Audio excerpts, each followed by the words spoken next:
ৰাইজ এই ভিডিঅ'টো আছিল ১৪ ১ তাৰিখে। পিছে মোৰ দিয়াহে দেৰি হ'ল আৰু এয়া সদৌ গহপুৰ অখণ্ড ভাগৱত পাঠ আৰম্ভ হৈছে এইবাৰ গহপুৰ পথাৰ মোহানি গাঁও বৰনামঘৰত।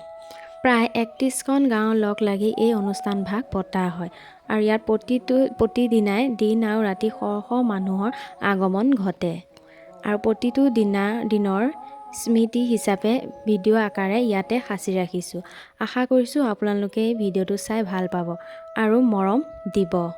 প্ৰতি ৫ বছৰৰ মূৰে মূৰে এই ৭ দিনীয়া অখণ্ড ভাগৱত বেলেগ বেলেগ গাঁৱত অনুষ্ঠিত কৰা হয়।